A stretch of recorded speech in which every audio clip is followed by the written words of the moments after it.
Innal hamdalillahi hamdan katsiran thayyiban mubarakan fi kama yuhibbu rabbuna yarda wassalatu wassalamu ala Rasulillah wa ala alihi washabihi wa man tabi'ahum bi ihsanin ila yaumiddin wa ba'd. Kaum muslimin dan muslimat rahmati Allah Subhanahu wa taala, alhamdulillah kita memuji Allah jalla jalaluhu di mana Allah Subhanahu wa taala mudahkan kita di sisa umur yang Allah berikan kepada kita untuk beramal saleh.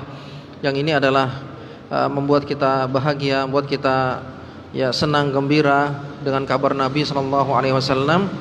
Karena Nabi SAW pernah ditanya, ayun nasi khairun, manusia mana yang paling baik wahai Nabi? Maka Nabi SAW bersabda, man tala umruhu wa hasuna amaluhu. Siapa yang dia diberi panjang umurnya oleh Allah, dia gunakan panjang umurnya tersebut untuk ketaatan kepadanya. Dan di antara bentuk ketaatan adalah Nabi SAW perintahkan kita untuk hadir di majelis ilmu. Majelis ilmu yang di dalamnya dibacakan Al-Quran, hadis-hadis Nabi SAW yang sahih menjelaskan tentang hukum syariat, syariat yang diemban Rasul SAW, syariat murni yang diembankan kepada Nabi SAW. Maka Allah Subhanahu Wa Taala berfirman, hadis yang diriwayatkan Imam Muslim, hadisnya hadis qudsi ini Allah Jalla wa Ala berfirman, fa ushidukum inni qad ghafartu lahum. Aku persaksikan kepada kalian wahai para malaikat, sungguhnya aku telah mengampunkan dosa-dosa mereka.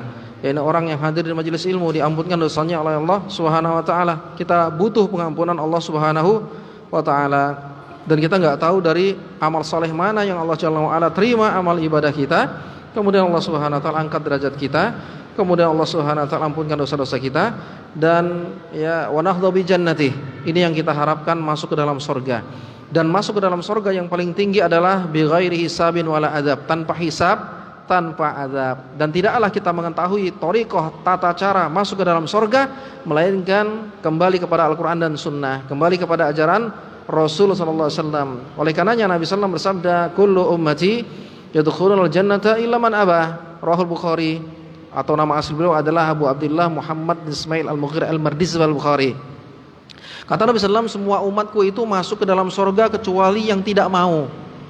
Kecuali yang tidak mau, berarti ada pilihan ya kan? Dan semuanya takdir Allah. Kenapa? Nabi SAW sudah sampaikan sesuatu. Kata Nabi SAW, innahu laisa syai'un yuqarribukum ilal jannati illa qad amartukum bih. Tidak ada sesuatu yang memasukkan kalian ke dalam surga, aku telah perintahkan kalian untuk mengamalkannya. Walaysa syai'un yuqarribukum ilan nari illa qad nahitukum anhu. Dan tidaklah sesuatu yang menyebabkan kalian masuk ke neraka, aku telah melarang darinya. Kemudian hadis ini Nabi SAW melanjutkan, dalam riwayat yang lain, kullu ummati yadkhulul jannata illa man aba. Semua umatku itu masuk ke dalam surga kecuali yang tidak mau. Subhanallah. Maka ditanya, siapa yang tidak mau itu wahai Nabi SAW? Para sahabat itu semangat bertanya tentang sesuatu yang menyebabkan dia tidak masuk kepada sesuatu yang binasa dikabarkan Nabi SAW tersebut. Makanya dengan ilmu nggak mungkin kita bisa mengikuti syariat Nabi SAW tanpa ilmu. Dengan ilmu, dengan hadir majelis ilmu, ya kan? Hadir majelis ilmu seperti ini, kemudian di sana dibacakan Al-Quran, hadis Nabi SAW yang sahih dengan pemahaman para sahabatnya. Maka Nabi SAW bersabda, yang man ata'ani dakhala jannah wa man asani faqad abah. Siapa yang mentaatiku, kata Nabi SAW, dialah yang masuk ke dalam surga. Siapa yang dia tidak mentaati perintahku, tidak menjalankan syariat, ibadah yang diperintahkan Allah Subhanahu wa taala kepada Rasulnya sallallahu dan kepada umatnya ini, dia yang enggan masuk ke dalam surga.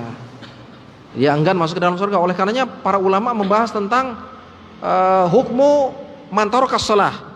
Hukum meninggalkan salat, kafir atau tidak. Ini khilaf di antara ulama.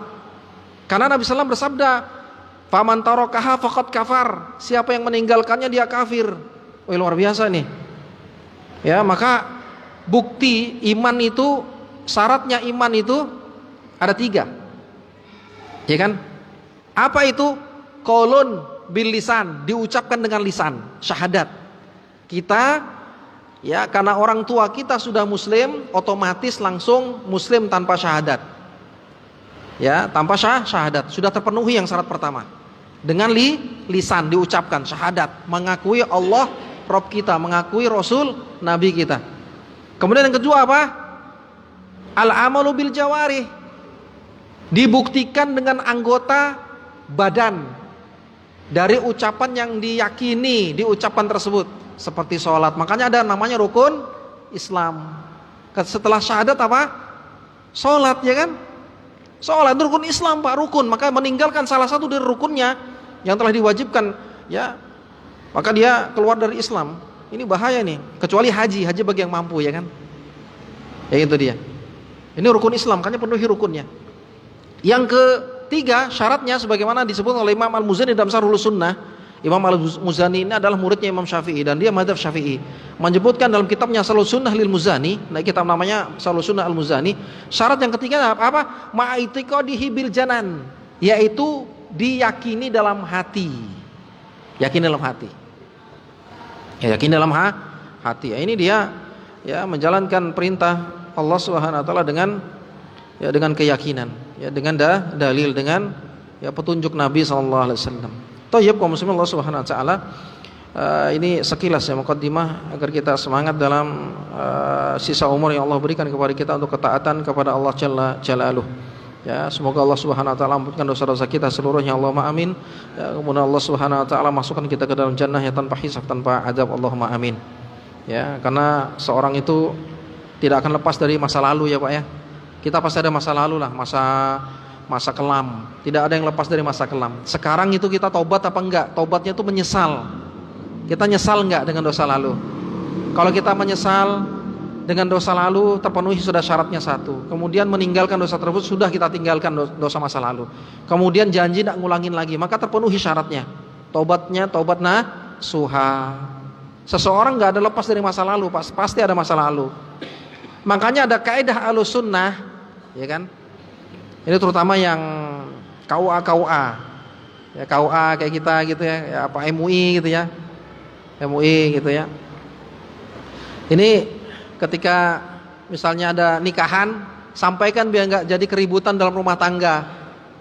Misalnya, terima kasih Pak. Misalnya seseorang mau nikah dan kita juga sudah nikah, maka para ulama menyebutkan tidak boleh menanyakan pasangannya tentang masa lalunya. Ini buat ribut nih Pak. Ya kan? Kita harus paham tentang ilmu Pak. Tidak boleh menceritakan tentang masa lalunya, diceritakan atau ditanya, nggak boleh dijawab. Nah, ini kita harus belajar ilmu. Makanya para sahabat Nabi SAW itu ada sahabat yang sudah kita sebutkan, ada yang berzina, ya kan? Ada yang berzina, ada pernah minum khamr. Ketika dia taubat menjadi wanita solehah, maka dia suka wanita solehah, nikahi. Apakah ditanya, oh kamu mantan ini? Enggak. Ketika nikah dia wanita baik, sudah dia taubat kepada Allah, sudah jangan tanya masalah lalunya, jangan ingat-ingat masalah lalunya, jangan diungkit-ungkit masalah lalunya, agar rumah tangga langgeng. Ini para ulama melihat kaidah apa? Darul mafasid muqaddam alal jabil masalih, menimbang maslahatmu mudarat. Ya, maslahatmu mudarat. Coba kalau bapak nikah nih, sudah punya anak 5, bapak tidak pernah ceritakan, tapi bapak ceritakan tiba-tiba sama istri bapak, Dek, kamu tahu kah Dek, apa itu Bang? Saya dulu Dek, perempuan datang terus kepada saya. Saya laki-laki playboy. Wah, sakit hati mesti itu. Sakit hati, jangan diceritakan.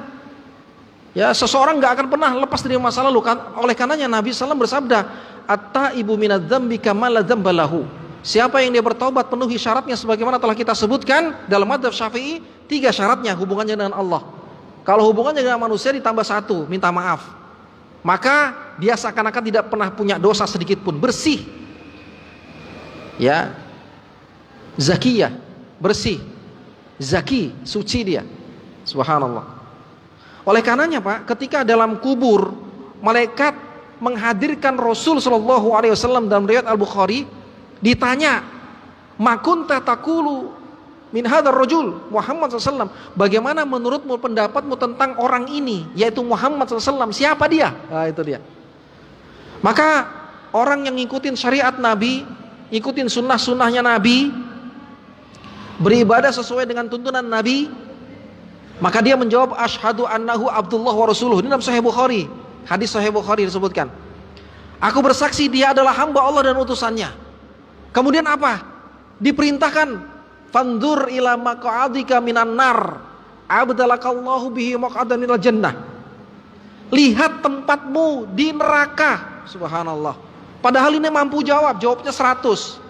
Tapi kenapa diperintahkan dalam hadis Bukhari ini, Penghuni kubur itu lihat tempatmu di neraka.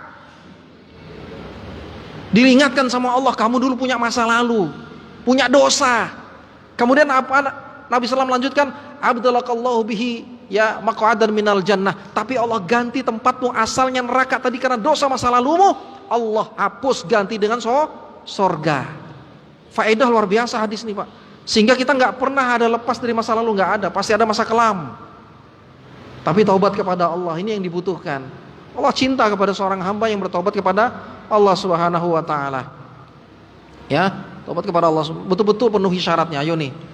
Syaratnya itu sering kita ingat-ingat dalam mazhab Syafi'i, karena mazhab Syafi'i ini mazhab yang berhati-hati ya. Itu apa syaratnya? Pertama, Imam Abu Fida Ibnu Katsir Asy-Syafi'i menyebutkan apa? Dan ini ulama sepakat. Syaratnya apa? Meninggalkan dosa tersebut langsung segera. Kedua, menyesal. Ketiga, janji tidak ngulangin. Kalau hubungannya dengan manusia ditambah satu, yaitu jadi 4. Minta maaf atau hartanya dikembalikan kalau pernah ngambil harta. Misalnya korupsi apa itu, kembalikan hartanya, kembalikan uangnya. Itu baru syarat taubat. Maka kalau seperti ini dipenuhi syaratnya, at-taibu minadz-dzambi kamal la dzamba lahu. Seakan-akan dia enggak pernah dosa lagi. Subhanallah, biasa ya. Itu dia. Ini penting ya untuk kita ingat biar kita ini kembali kepada Allah terus gitu. Sisa umur yang Allah berikan kepada, saya punya dosa masa lalu, dosa saya seperti ini. Penuhi Pak, merengek di hadapan Allah, minta ampun kepada Allah. Itu seorang mukmin harapannya mohon ampun kepada Allah Subhanahu wa taala. Takutnya bersangkutan kepada Allah, pernah menjolimin orang.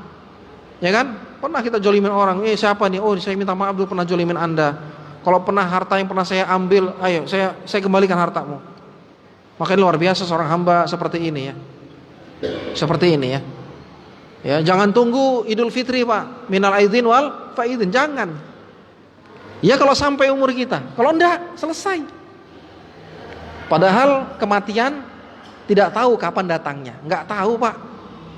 Enggak tahu, wallahi demi Allah enggak ada yang tahu kapan itu matinya datang, enggak tahu.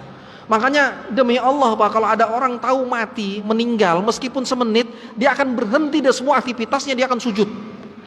Dia akan berzikir kepada Allah. Tapi enggak ada yang tahu misteri kematian itu, enggak ada yang tahu. Enggak ada, Pak, Allah, enggak ada yang tahu. Ya, pernah ada orang, dia mantan perampok, bayangkan subhanallah. Saya sering ceritakan, dia mantan perampok. Dia 20 tahun, dia cerita sama anak langsung. Saya mantan perampok, Ustaz. Perampok tambak. Mantan perampok, dia bilang.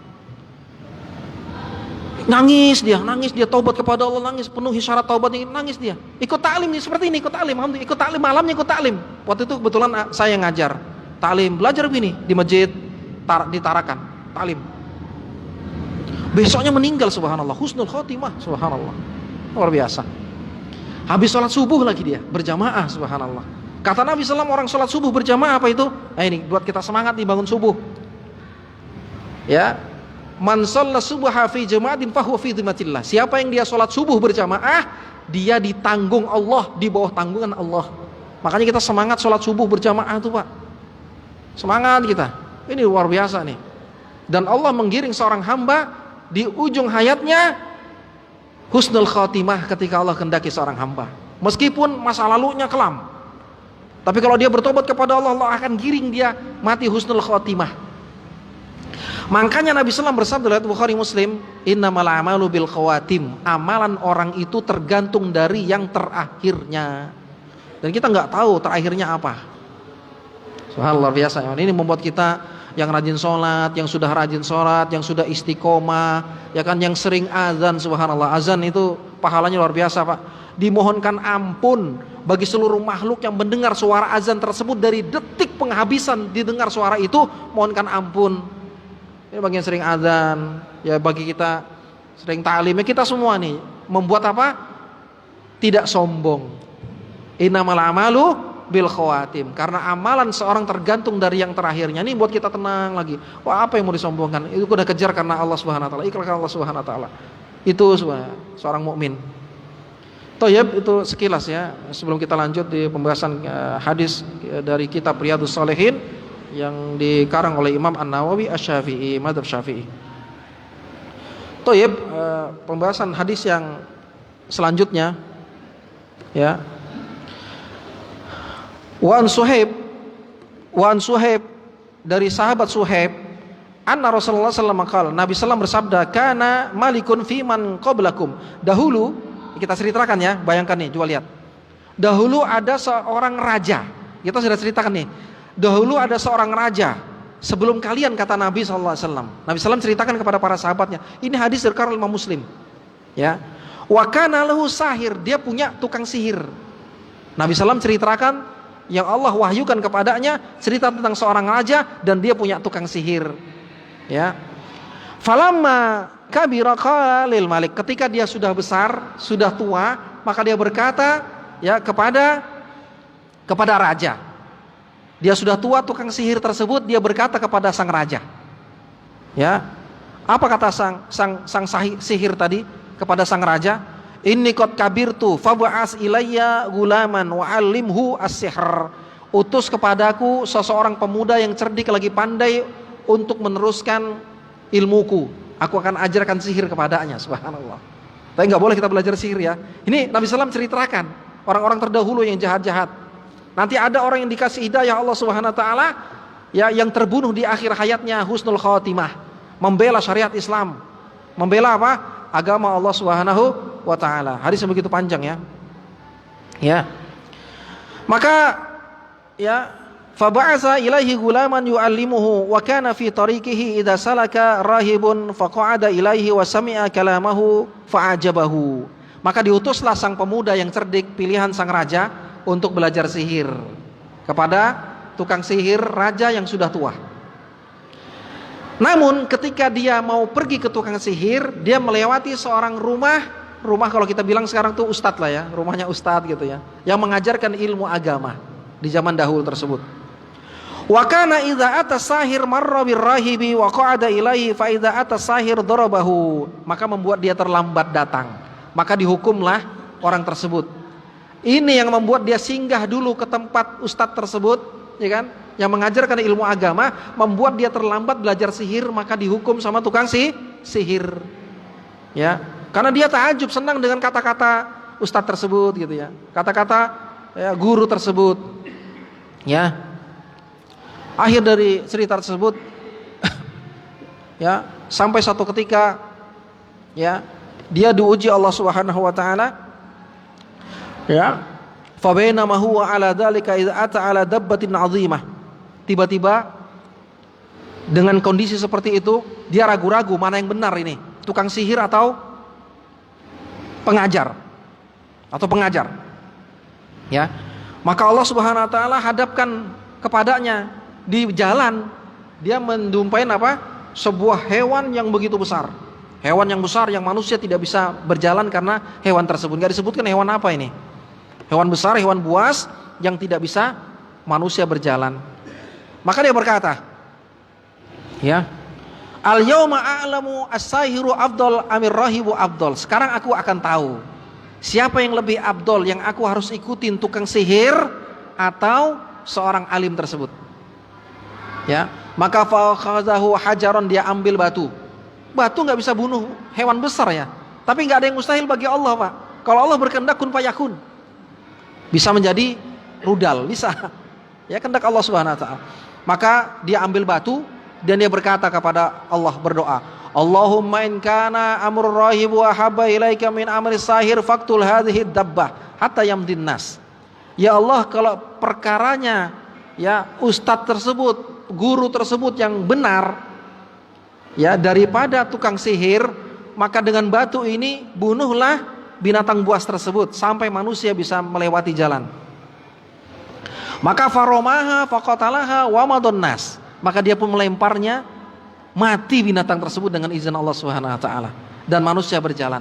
Makin yakinlah dia yang benar adalah sang pengajar, orang yang alim tersebut. Yang salah adalah tukang sihir. Ya.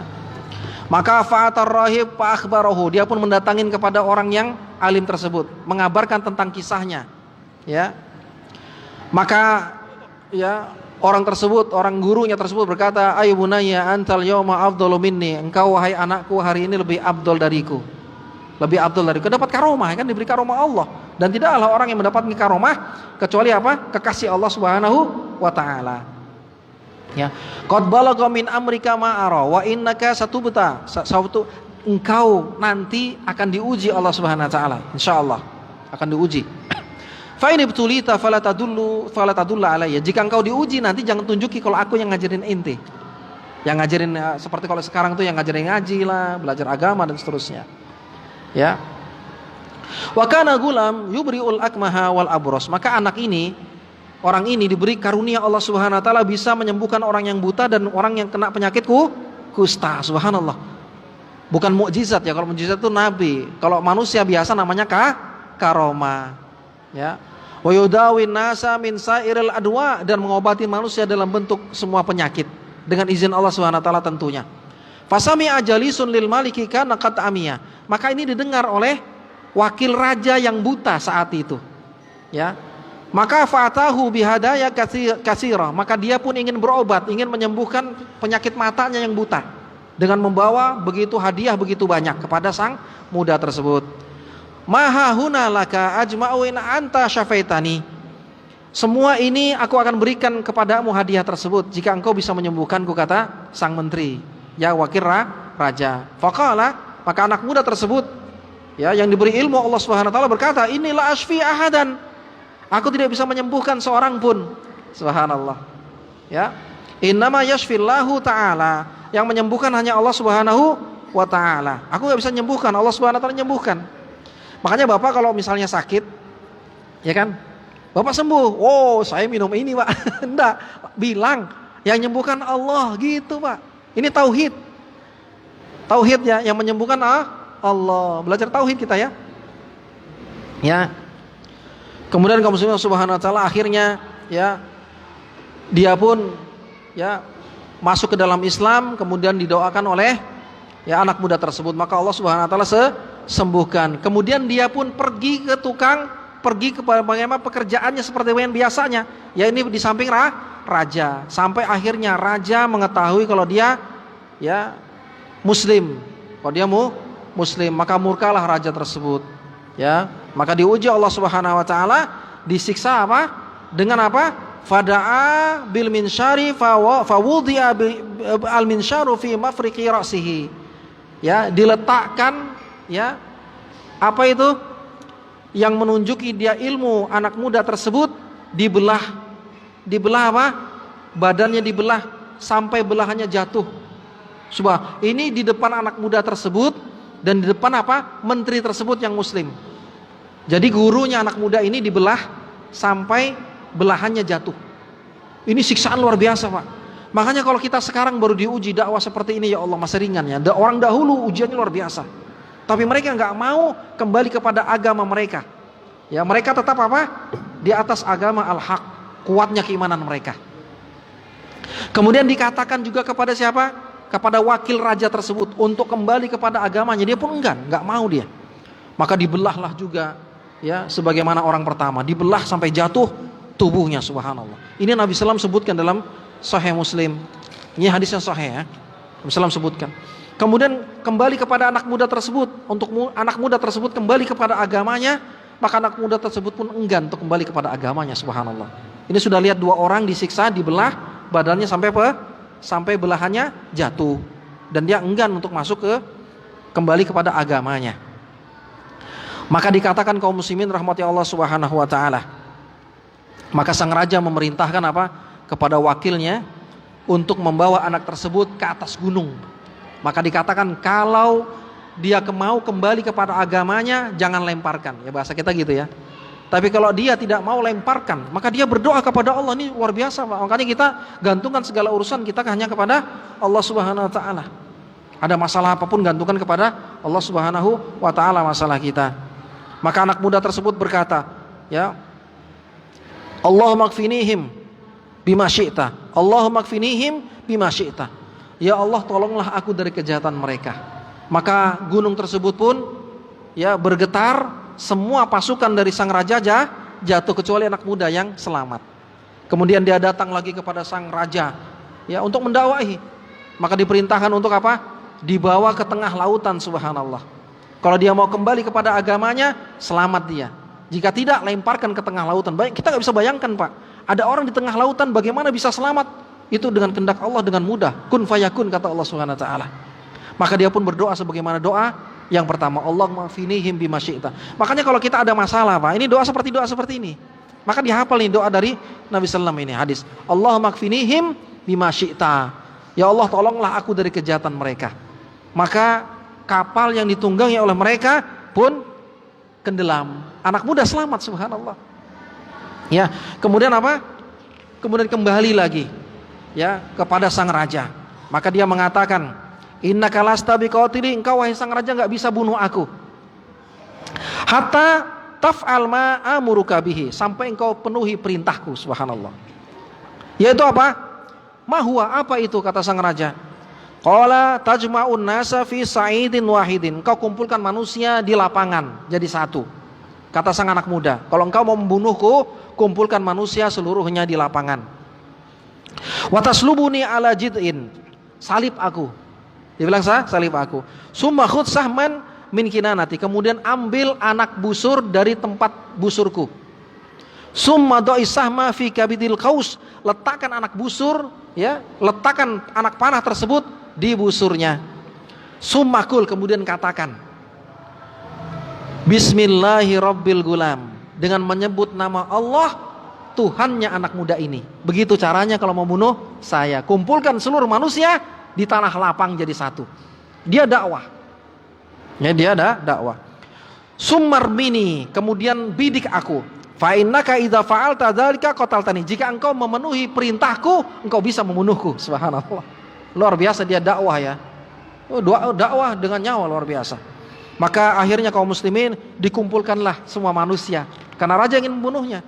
Ya. Kemudian diambillah ya anak panah dari tempat anak panah anak muda tersebut. Kemudian disalib dia. Kemudian sebelum dilemparkan di bidik panah tersebut, maka sang raja berkata, Bismillahirabbil gulam, dengan menyebut nama Allah Tuhannya anak muda ini. Maka dibidiklah kaum muslimin. Romahu wa waqa'a sahmu fi sudghi, maka mengenai apa di antara pelipisnya. Ya. Wa wada'a yadahu fi sudghi famata, maka dia letakkan tangannya anak muda tersebut di panah yang telah mengenai dirinya, famata, dan dia pun meninggal. Apa yang terjadi kaum muslimin? Ya. Faqalan nasu amanna bi rabbil gulam, maka manusia yang dikumpulkan tersebut semuanya berkata, aku beriman kepada Robnya anak muda tersebut. Semuanya jadi muslim. Tapi ini bukan dalil bolehnya bom bunuh diri. Salah. Makanya kalau orang dia belajar agama, ya, memahami sendiri gitu ya, tanpa ilmu, ini bahaya. Dia menyelisih dari pemahaman para sahabat, jadilah teroris. Bahaya ini. Pemahaman sesat ini bahaya ini. Ya. Kemudian apa yang kaum muslimin yang terjadi? Maka sang raja marah. Maka dia suruh perintah untuk menggali parit yang dibakar di dalam parit tersebut api. Maka kita kenal dengan Ashabul Ukhdud, ya kan? Ini cerita nanti Ashabul Ukhdud, nanti ada cerita Ashabul Ukhdud. Ya, ini cerita tentang Ashabul Ukhdud. Maka semuanya pun tidak mau kembali kepada agama mereka, murtad, tidak mau mereka. Mereka memilih ya terjun ke api yang dibuat oleh sang raja. Mati dalam keadaan bertauhid. Subhanallah. Sampai satu ketika diceritakan Nabi sallam, ya, hatta ja'ati imra'atun wa ma'aha sabiyun laha. Ini di antara anak muda, antara bayi yang bisa berbicara. Sampai seorang wanita membawa anak bayi, ya, yang dia takut mau terjun, dia takut-takut gitu ya. Maka bayi tersebut berkata, ai ummah, ya ummah, isbiri fa innaki 'alal haq. Wahai ibu, sabar, engkau di atas kebenaran. Ini bayi yang bisa bicara. Di antara bayi-bayi yang ada yang Nabi SAW sebutkan, di antara siapa? Nabi Isa alaihissalam. Ya, ada tiga ya, ada tiga. Di tempat yang saya ada 3 atau 4 ya. Itu dia kaum semua subhanahu wa ta'ala. Maka semuanya beriman kepada Allah. Nanti ini cerita tentang Ashabul Ukhdud, kemudian dibunuh semuanya, ya kan? Kemudian ada yang selamat sampai akhirnya ya agama yang masih agama Nabi Isa yang murni mengutus apa? Abraha dan Arya. Ini cerita nanti nih. Maka Abraha dan Arya sampai akhirnya Abraha membelot, ya kan? Akhirnya dia membangun kerajaan di Yaman, kemudian dia buat kanisa untuk menandingi Ka'bah, maka dia pun iri kepada Ka'bah yang disembah, ya. Peninggalan Nabi Ibrahim, dia pun mengirim pasukan bergajah. Ini cerita. Dan kemudian Nabi Sallam lah lahir pada ya pasukan Gaza, zaman pasukan gajah. Intinya seseorang yang dia ya diuji Allah Subhanahu wa taala dengan ujian yang begitu berat. Ketika seorang dia melihat tentang cerita terdahulu, ujian akan menjadi ringan padanya. Karena ternyata ujiannya lebih berat orang-orang terdahulu. Ya kan? Maka ringan buat kita lagi. Makanya tidaklah semua musibah yang menimpa seorang muslim, kata Nabi sallallahu alaihi wasallam, mayusibu muslim min nasabin wala wasabin wala hamin wala huzin wala hatta wala hatta syaukati yusakuha illa kafarallahu lahu min khotoyahu. Tidaklah seorang muslim itu tertimpa kesedihan, sakit, kegundah-gulanaan, ya kan? Sampai duri yang menusuk dia, melainkan itu adalah penghapus dosa. Penghapus dosa. Semua ujian itu kalau dia sabar menghapus dosa, gitu ya. Ini motivasi buat kita semangat ya di sisa umur yang Allah Subhanahu wa taala berikan kepada kita ya. Karena kita hidup pasti tidak akan lepas dari ujian. Dan ketika kita kena ujian, maka ingatlah cerita orang-orang terdahulu yang begitu berat ujian mereka, maka menjadi ringan ujian kita. Allahu a'lam bishawab. Ini untuk sampaikan ya. Apabila ada pertanyaan atau yang lainnya, insyaallah kita akan jawab bersama-sama. Allahu a'lam bishawab. Masuk waktu ya Pak? Masih ada? Iya.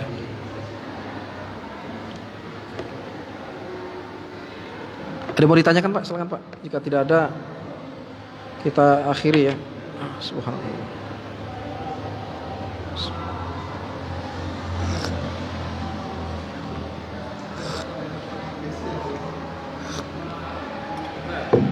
Ya.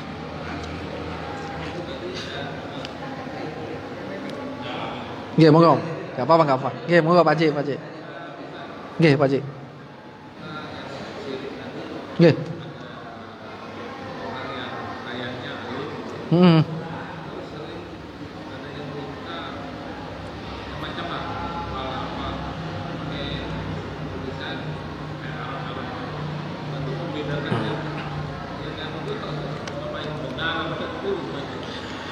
Iya, dilihat dari perbuatannya. Oleh karenanya laba sabir ruqa malam yakun bihi syirkun. Tidak bapa meruqyah atau ruqyah dan yang lainnya menjampi-jampi selagi tidak mengandung kesyirikan. Biasanya para dukun itu awalnya membaca Al-Quran. Nanti ada di akhir-akhirnya ada yang dipersyaratkan oleh jinnya membaca mantra tertentu. Ini yang kita, apalagi kalau kita lihat dia ya jauh dari masjid dan yang lainnya gitu ya, maka dilihat. Ya maka dilihat. Adapun ketika seseorang dia membacakan Al-Quran di air, maka ini dibolehkan sebagaimana Imam Ibnu Qayyim Az-Zawjiyah menyebutkan. Ya misalnya baca Al-Fatihah, sebagaimana juga para sahabat demikian ya, pernah meruqyah dengan baca Al-Fatihah. Ini boleh. Cuman niupnya kadang-kadang jangan dekat-dekat Pak, kalau Bapak TBC kasihan orang. Ya, sekedar di gitu bacakan. Tentunya yang menyembuhkan bukan Bapak, tapi Allah itu dulu Pak. Kadang kita ini kalau ujiannya, para ulama dulu takut Pak, meruqyah apa segala macam takut. Kenapa? Karena takut dipuji. Kalau sudah berhasil, wah ini orang ini takut mereka. Coba bagaimana Imam Ahmad diceritakan dalam kitab Min Ajabid Doa, ketika ada seorang anak disuruh orang tuanya untuk minta doa kepada Imam Ahmad, dia dalam keadaan lumpuh. Maka apa kata Imam Ahmad? Imam Ahmad marah. Kalian yang sakit lebih butuh, saya yang lebih butuh didoakan, subhanallah. Tawadhunya Imam Ahmad. Ketika dia pergi, Imam Ahmad diam-diam mendoakan ternyata. Dan itu dilihat oleh ibunya, orang tua yang ada di rumah Imam Ahmad. Maka orang tua itulah mengabarkan kepada anak tersebut, Ahmad mendoakan ibumu, tapi diam-diam. Kenapa? Supaya enggak sombong kalau sembuh. Ternyata anak ini pulang ke rumahnya, ibunya sudah bisa jalan seperti tidak pernah kena penyakit lumpuh. Makanya Nabi SAW bersabda, seorang mukmin berdoa min dhuhril ghaib, di belakangnya tanpa diketahui saudaranya, maka malaikat berkata, walaka bimislin, engkau ya mendapatkan doa sebagaimana doa untuk saudaramu. Doanya mustajab. Makanya kalau doakan saudara Bapak itu diam-diam, jangan sampai orang banyak lihat. Dan itu doa mustajab. Tapi kita kan enggak, kita banyak depan dia, udah Begitu dia sembuh, datang sombongan seperti iblis. Wah, siapa dulu gua? Nah, ini merusak amal. Makanya bagaimana kesyirikan itu halus bagaimana seperti semut yang berjalan di atas batu yang hitam di gelap malam. Hati-hati. Makanya anak muda ini berkata apa? Bukan aku yang menyembuhkan, padahal dia bisa menyembuhkan orang yang buta, orang kena penyakit baros dan semua penyakit. Tapi dia menyembuhkan apa? Bukan saya yang menyembuhkan, tapi Allah Subhanahu wa taala yang menyembuhkan. Kalau engkau beriman, aku mendoakan kamu agar Allah sembuhkan penyakitmu. Ternyata sembuh. Luar biasa ya. Ini luar biasa. Maka dilihat ya, dilihat. Ya, yang paling ahsan ketika bapak sakit berdoa kepada Allah lah. Kalau orangnya sudah kelihatan aneh-aneh, apalagi ada mahar-mahar, bayar-bayar, enggak usah. Ini cari uang ini. Para ulama tidak ada demikian. Demikian ya Pak Haji ya? Ya. Nggih, monggo Pak. Nggih.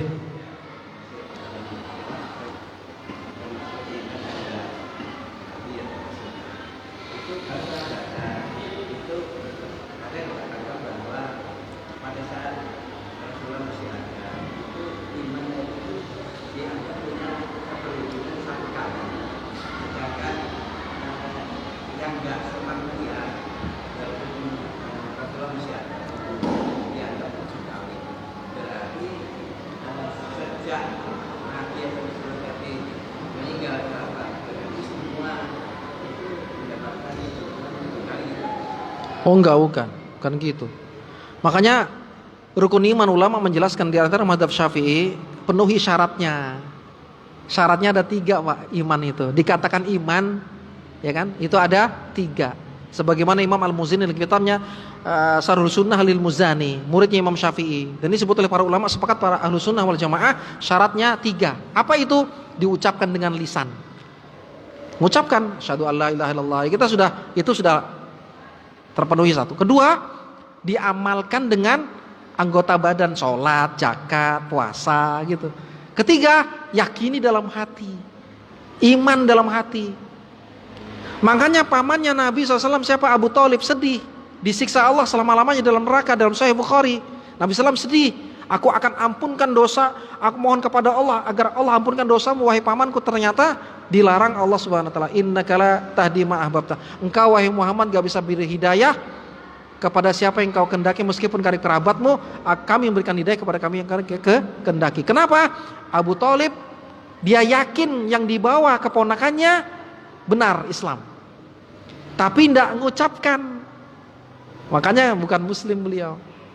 Gitu. Itu makanya ulama ternyata mazhab Syafi'i, karena kita mazhab Syafi'i ya, 3 syaratnya penuhi. Bukan harus meskipun diucapkan berkali-kali sebagaimana orang munafik, tidak dipenuhi syarat yang 3, tidak diyakini, tidak diucapkan, tidak diamalkan, nggak manfaat. Makanya Imam Syafi'i mazhabnya merinci, dan itu disepakati oleh ahlu sunnah. Demikian Pak Haji ya. Wallahu a'lam. Mungkin masuk waktu Pak ya. Ini mungkin yang kita dapat sampaikannya, kita mengambil hikmah ya. Semoga Allah Jalla wa ala ampunkan dosa-dosa kita. Allahumma amin. Subhanakallahumma bihamdika asyhadu an la ilaha illa anta astaghfiruka wa atubu ilaik. Assalamualaikum warahmatullahi wabarakatuh.